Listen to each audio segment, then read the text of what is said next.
Good evening. My name is Dr. David Doman, and welcome to another edition of Housecall.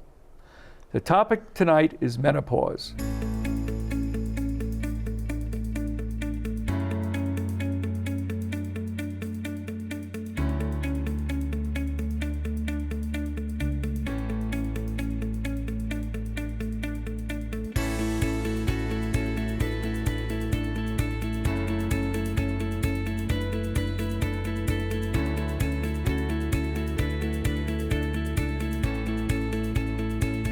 My guest this evening is Dr. Brad Kleinman, a noted gynecologist here in Montgomery County.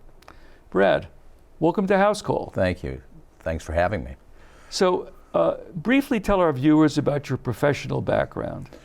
So, went to University of Maryland undergrad, then went to University of Maryland med school, then went on to GW to do my residency in OBGYN.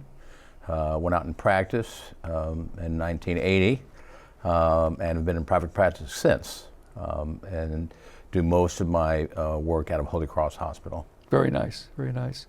So the topic tonight is a very important one because so many women, as you know, as they age, suffer from menopause. Briefly define for our viewers what exactly is menopause. Well, menopause by definition is 12 months without a period or amenorrhea. It typically is in patients that are around the age of 51. That's the average age for menopause. The range is somewhere between 45 and 55. It's a time in a woman's life that is very challenging, very different than her previous 51 years. And unfortunately, a lot of doctors and patients know little bit about it. In fact, during my training, I had very little training on menopause. It was only as I matured and my patients matured that I was motivated to learn more about menopause through my own reading, online courses, obviously communications with FACOG through the technical bulletins. And actually I learned a lot about menopause through my patients. Sure. They said, gee, I read this great book, maybe you should take a look at it, and I do. So it's been a journey, but it's been an evolution as my practice has matured as well. So to a large extent, you are self-trained on menopause. Correct. Now, one reason I invited you for this interview was I read an article in the Washington Post a few months ago that reported, in my mind, shockingly, that to this day, OBGYN training programs around the country provide little or no training in management of menopause. Why is that, given how common it is? I actually don't have a good answer for that. I mean, when you think about it, menopause is somewhere between a third and a half of a woman's life. So you would think in residency there'd be some commitment to teaching the residents about that half of a woman's life. Unfortunately, it's not. It's more about delivering babies, of course, which is fabulous, doing surgery, taking care of the younger patients. And in the clinics where you're being trained, there really are not a lot of menopausal patients that you're going to be exposed to. And it's something that really needs to change, no question, because even today when my young physicians come out, they're asking me about what do I do with this menopausal patient. It just hasn't happened yet. Wow. Yeah. So, what are the many symptoms of menopause? There are myriad of symptoms with menopause, between obviously the hot flashes, the brain fog, joint pain, vaginal dryness, pain on intercourse, incontinence, depression. The list goes on and on. It's incredible. When I see patients come in early menopause, I usually get a litany of complaints, and a lot of the times they've seen other physicians who have not recognized it's menopause. They're treating an individual, whether they're treating depression with an SSRI or giving them a shot for joint pain, when in fact a lot of this could be relieved with some sort of hormone replacement therapy. And recognizing one diagnosis ties everything together. Correct. Yes. Now, hot flashes, which as you know is a very common presentation for menopause, has anyone elucidated the basis for that symptom? So remember, there are estrogen receptors in all parts of your body, and obviously there's a tremendous amount of estrogen receptors in your brain. And the hypothalamus, which regulates thermal behavior, gets false information because there's a lack of estrogen, and they're thinking that it's time to make you warmer, right. And in fact, it's not necessary. But it's a brain dysfunction secondary to the lack of estrogen. Yeah. How interesting. Yeah. And what about the so-called brain fog? Explain that further, and what is the mechanism? Well, it all has to do with estrogen receptors in the brain. And I've had patients come in, very accomplished professional women, say, I think I have to retire. I can't seem to focus. I can't seem to finish a task. It's all secondary to the lack of estrogen. Estrogen is a tremendous anti-inflammatory medication. And when you take that away, the brain, the joints, everything becomes problematic. So what then is perimenopause? Perimenopause is, I call that it's a time before menopause, usually around 5 to 10 years before, and I call it the time of chaos, because it's a time when 1 week your hormones are normal, the next week you're in menopause. Your periods you can skip periods, you can bleed too much, you have a lot of the menopausal symptoms, but they come and go. It ends up being, in some respects, a little bit more difficult to treat because there is so much fluctuation in the hormone from a day-to-day and week-to-week basis.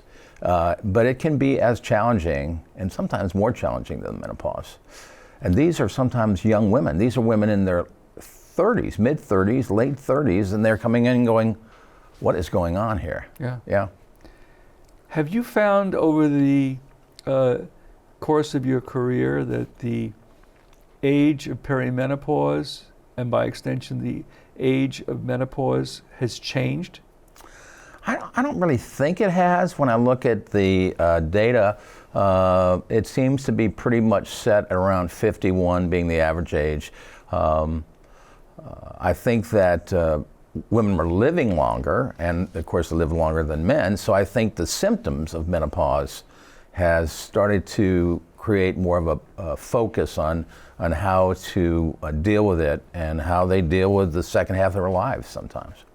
The reason I ask that is, as you know, there's data to show that women with their onset of menses occurs at a younger age now than decades ago. Exactly. That is correct. Yeah. Yes. Yeah. Once somebody goes through menopause, why is there a spectrum between women, between some that have severe symptoms and others have milder symptoms? Yeah, great question. A lot has to do with basically lifestyle too. I mean, if a woman is taking care of herself, exercising, eating a low sugar diet, doing the fiber, the vitamin D, doing all the right stuff, they probably will handle menopause a little bit better. But even with all that, I'd have to say that the majority of patients that I see in the menopausal age usually come in, even if they're doing all the right stuff, with some complaints. I mean, clearly, for example, vaginal dryness or recurrent urinary tract infections. You can do all the right stuff, but you can't really fix that unless you're taking supplements. Sure. Do you ever have women who go through menopause with minimal or no symptoms? I do. And I tell you the truth, I don't know how they do it. Yeah. I'd have to say they're a minority. If you look at the data on menopausal women, which affects over 1 billion women worldwide, probably 85% of them have menopausal symptoms. So you're talking about a small 15% that seem to skate through without any manifestations of menopause. But the majority have some, significant yes. symptoms. Now, once they have symptoms, is this something they process through and eventually they disappear completely, or do they live with it indefinitely? Yeah, there's not everything's a little variable. There are a lot of patients that seem to get through it in about 3 to 5 years, and it seems to dissipate. And I have patients that have dealt with hot flushes and menopause symptoms for over 20 years. Yeah. And I can't really know, I can't sort of figure out why one patient has an easy trip and one is, 20 years later still struggling with it, right? So, given that this is such a significant health management issue, when do you sit down with the patient and say we should consider initiating hormone replacement therapy known as HRT? Right. So, as I said earlier, it's a great anti-inflammatory medication. So when someone comes in and they have some menopausal symptoms, they haven't had a period for a while, I try to encourage them, as long as there's no contraindication to it, to start hormone replacement therapy sooner than later. Because there's the better window of time is within the first 10 years of menopause. That's when you get sort of preventative, creating things that prevent you from having end-stage disease. After 10 years, the response to hormone therapy, you can't really treat anything, so your response is a little bit different. You're not going to get, sort of say, your biggest bang for your buck.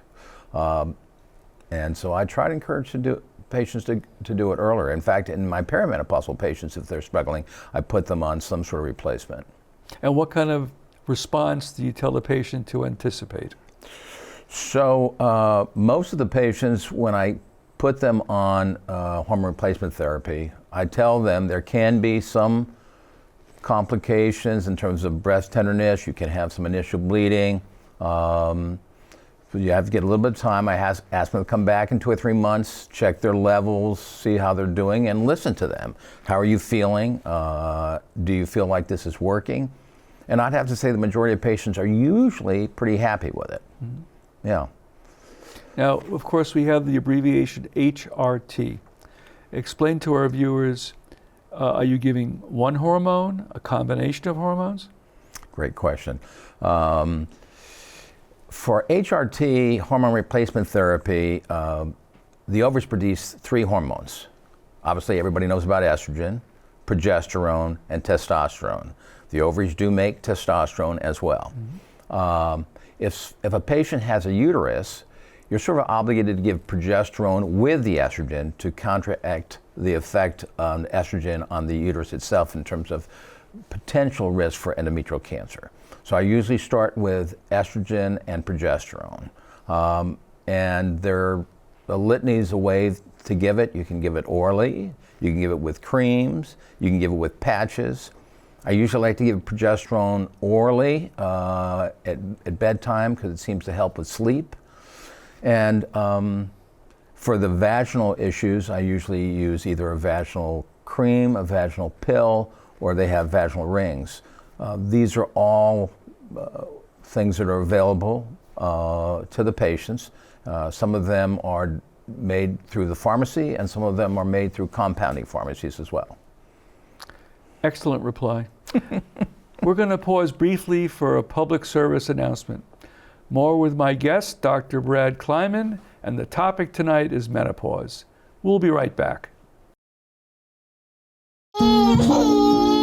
We said we'd never give in to a meltdown. And we'd never babysit with a screen. We said we'd never let the toys take over. Mariella! Never leave the house looking, well, and never let them out of our sight.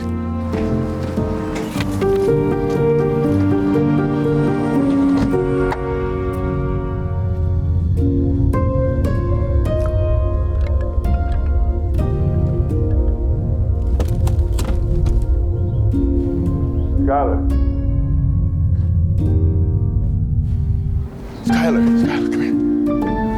Cars get hot fast, and kids can be at risk. Before you leave the car, always stop, look, lock. We're back. My guest this evening is Dr. Brad Kleinman, and we're discussing menopause. Brad, what is the difference then between local and systemic treatment for menopause? Well, local treatment, as I mentioned before, is really just for vaginal treatment. In other words, for recurrent urinary tract infections, for vaginal dryness, painful intercourse. So we use either vaginal creams, vaginal pills, or rings. And there is no contraindication to local treatment. Even if a patient has breast cancer, you can give local treatment. If a patient has a clotting disorder, you can give local treatment. Systemic treatment, on the other hand, is something that's going through your bloodstream. So that is used either with pills or with patches or creams, and there is some contraindications for patients, obviously, who've had breast cancer, clotting disorders, and things like that. But for local treatment, and that's a major problem in an older patient, and certainly because of urinary tract infections. I mean, older patients die from urinary tract infections, and it's important for them to use estrogen treatment, and there's no contraindication at all. Okay. What about bioidentical compounded products? Explain what exactly that is. Well, for the physician, bioidentical hormones are simply hormones that are identical to what's in our own bodies. It's kind of a marketing ploy for the compounding pharmacies, no disrespect, but they try to market it as sort of safer than pharmaceutical compound or pharmaceutical hormones, and it's not.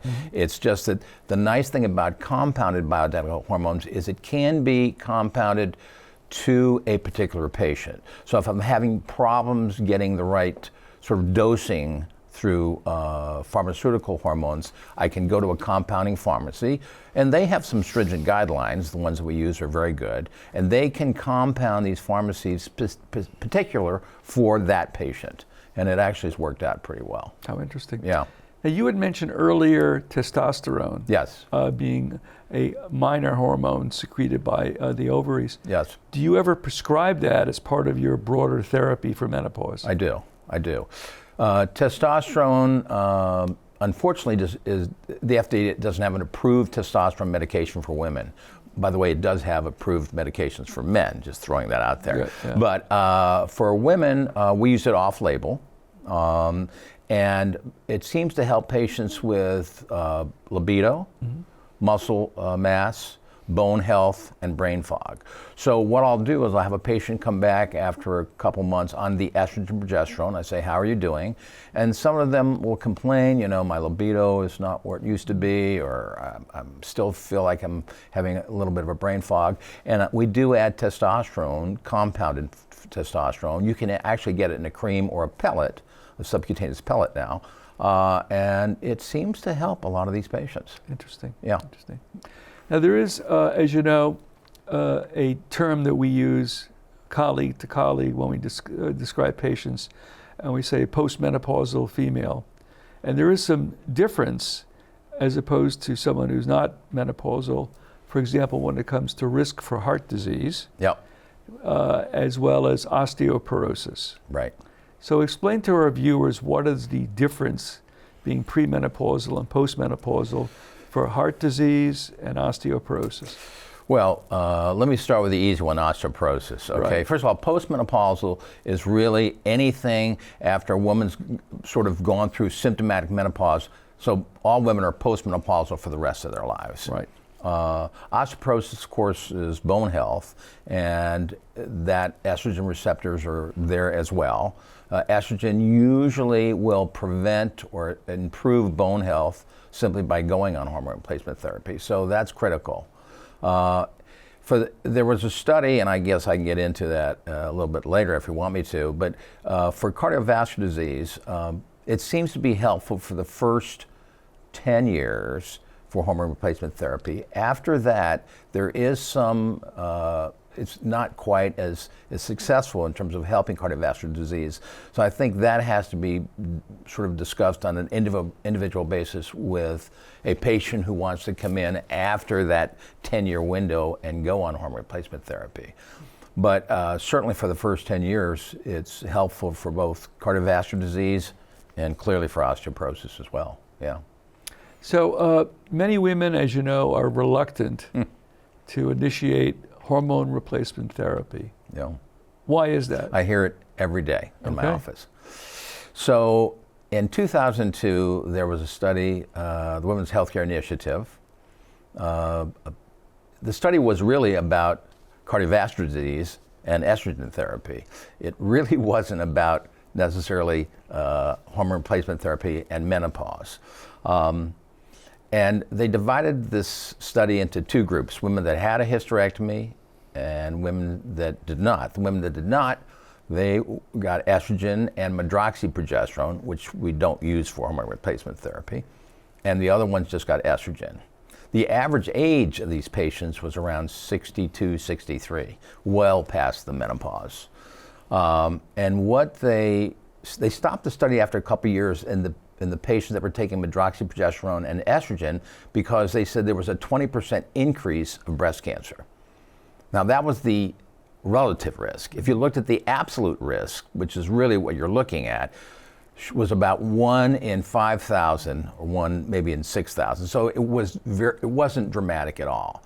But the press got a hold of that 20% and said that a 20% increase, and the physicians also saw it, and everybody stopped hormone replacement therapy. Yeah. You can't take it, get off it, and literally for the next maybe decade or two, no one took hormone replacement therapy. And it's been walked back. Since that time, there have been studies, numerous studies since then, that have shown that estrogen therapy does not increase the risk of breast cancer. In fact, in that group, the people that were taking estrogen alone continued in that study, and they actually had a decrease in breast cancer, like 20%. So it was unfortunate, but that fear has prevailed. Even to this day, when patients come in and talk about it, I don't want to get breast cancer. Yeah. The problem is that people don't understand statistics, right? Including reporters for the different media, and you can't look at relative risk. You have to look at the absolute risk, which tells you what is the real risk. Exactly. And puts it in its proper context. Right. So, how frustrating for you. Yeah, and I think I think a lot of these patients are making decisions based on fear, unfounded fear. Right. Right. So you have the conversation with the patient recommending hormone replacement therapy, and the patient says, fine, Dr. Kleinman, I will initiate it. How long do you keep them on therapy? Well, my feeling is, because I see patients that have been on it for an extended period of time, I will keep patients on it as long as they want, providing that the mammograms are normal, that the cardiac exam is normal, that the blood work is normal, liver functions are normal, thyroid functions are normal. Because what I have found in my own practice, women that seem to stay on hormone replacement therapy seem to be have a better quality of life. They seem to be more vital. They seem to be almost look healthier. Yeah. And when you think about it, women have had estrogen, progesterone, and testosterone circulating in their body for the first 50 years of their life.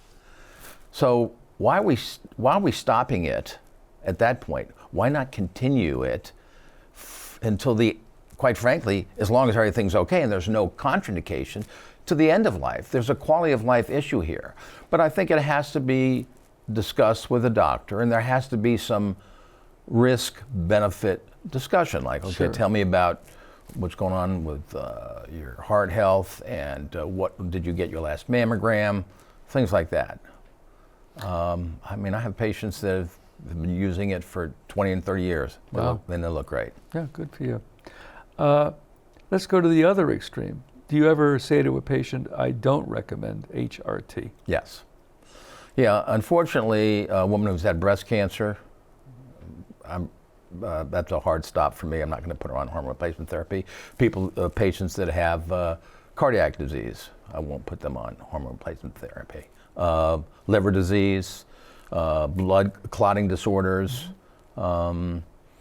Those are the main patients that I won't put hormone replacement therapy on. Yeah. What if a patient has a prior history of abnormal pap smear or endometrial issues? No, that's not a contraindication at all. Absolutely, right.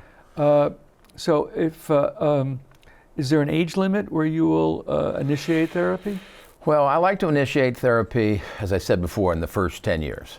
Okay, but I have patients coming in, they're now 63, and they said, I've been reading some information about menopause. I think I missed the boat. Can I still go on it? And the answer is yes, with a caveat that we have to go over some of the things we discussed. When was your last mammogram? What your bone density looks like? What's your cardiac exam look like? And if they haven't had it, I usually get a calcium score to see what their coronaries look like. And if all that's great, I will try them on a low dose of hormone replacement therapy. Okay. Yeah. What kind of side effects do you advise a patient to anticipate? Usually the side effects are minimal. However, patients come in, they can bleed initially for the first 4 to 6 months, and I warn them of that. I said, look, I'm giving you a hormone replacement therapy. It's going to wake up your uterus. So these estrogen receptors have been downregulated. I'm giving you estrogen, so you may have some bleeding. Wouldn't worry about it.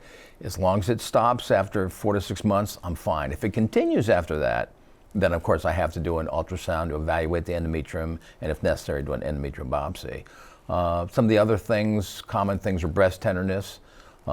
Usually abates, but if it continues, I can lower the dose of estrogen, because usually the lower estrogen will not stimulate the breast. Right. And also some patients complain of headaches, and that usually again abates as well. But if that continues, then we need to have that worked up. We have 1 minute left before we close. Tell our viewers briefly, what are some of the lifestyle changes you recommend? Well, I think for any menopausal patient, it's critical to do a couple things. You have to get 6 to 8 hours of sleep. You have to, I'm a big proponent of a low sugar diet. You have to increase your fiber in your diet, as you would know as a GI doctor. You need to take vitamin D, 4,000 units I like to take every day. And I think one of the things that I really impress on my patients, you have to do weight training. Weight training is important for muscle mass and for bone health. Mm-hmm. So I tell my patients, I like to see you in the weight room doing at least something 3 times a week. Yeah. Excellent interview. Thank you so much. Thanks for having me. My pleasure. All right. My thanks to Dr. Kleinman for an excellent interview. My thanks to the team here at the studio. And my thanks to you, the viewer, for welcoming us into your home. Tell us how we're doing. You can reach me through my email address at the bottom of the screen. As for our next show, I have invited the 2 candidates for U.S. Senate here in Maryland, Angela Alsobrooks and Larry Hogan. We are awaiting their reply to my invitation. Stay tuned. We hope to have them on the program real soon. Hope to see you then next time for another edition of Housecall. Good evening.